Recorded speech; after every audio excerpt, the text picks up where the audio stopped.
Hi there, everyone. Welcome to Equius Thursday. And I'm super excited because Equius has kicked off their 2020 harvest, which I get chills. It's so exciting. The first day of it just occurred. And we're going to be taking you through our harvest series. This is the first one of them through the next, actually 7 varietals, starting off with the Viognier, which is actually Sue's going to tell us all about that because she just harvested it. Yes, thanks, Norma. Yes, we just harvested 9 bins of our Viognier.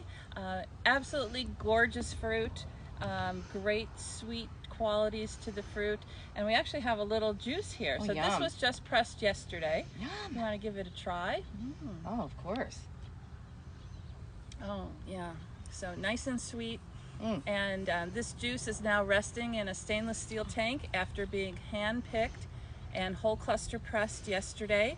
It's in a tank that's chilled down to about 58 degrees, and we'll be starting fermentation in the next day or so.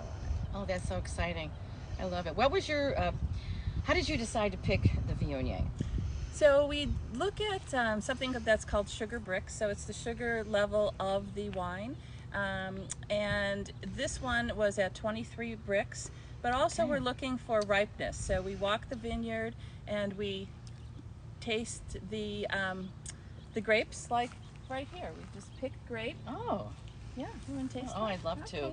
Thank you. Yeah, this one is the Picpoul Blanc, but let's taste it.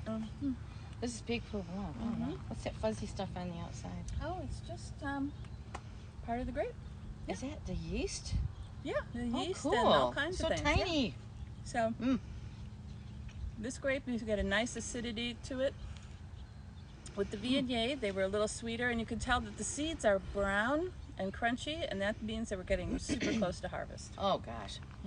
So it's not just the sugar level or the pH or the acid, it is that you just know by tasting it going through. That must take you a long time, huh? Well, we've been doing this for over 10 years now, walking the vineyards at harvest, and you kind of get a feel for each harvest is different, but you kind of get a feel for when the fruit is ripe, and that's really what you're looking for.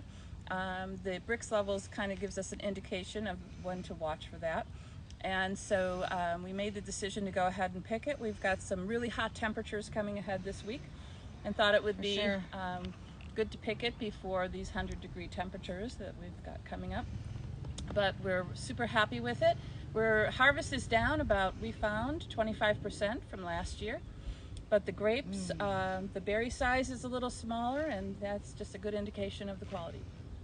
Oh, so let's talk about this beautiful pressed juice, huh? And okay, I'm gonna smell it.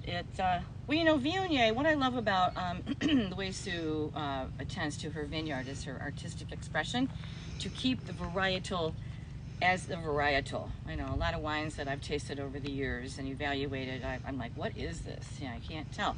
But this is clearly the aroma of a Viognier. It has a little bit of perfume on the nose. Oh, I wasn't supposed to do that, was I? You're supposed to drink it, not use it for perfume. But also, Sue's, I had the luxury of tasting several vintages of Equius wines.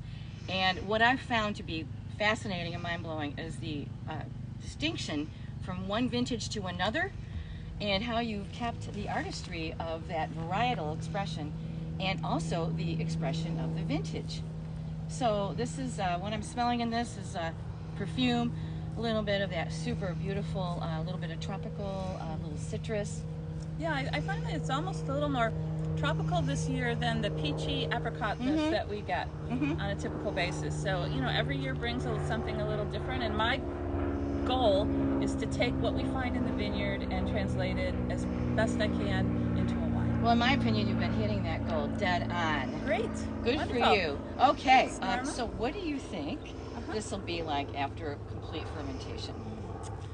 Well, I'd say it's going to be similar to last year. Like I said, I think we're going to get a little more of the, not so much the peachy apricot notes, but I'm looking at more of the citrusy type notes in this Viognier. Yeah, I think so. But when I tasted it, even though it's super like the fruit and the sugar, because it hasn't fermented yet, is that it still has that wonderful gripping acidity that I think is a stylistic, your signature on all of your beautiful white rounds. So I'm thinking about the 2019 and my notes that I take, and I've taken them 2 different times and they've changed, and the 19s are just stellar as well.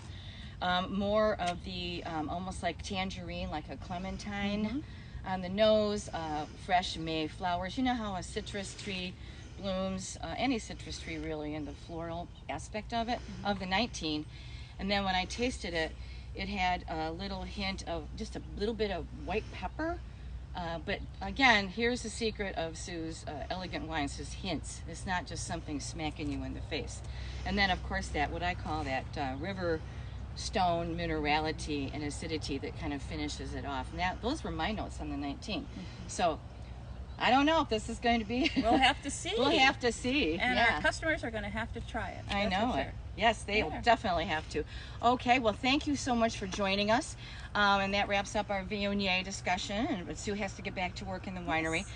We have more coming, so please stay tuned for the next pick, the next harvest. And when will that be? The next harvest hopefully will be our Roussanne, and I'm guessing in the next week or 2.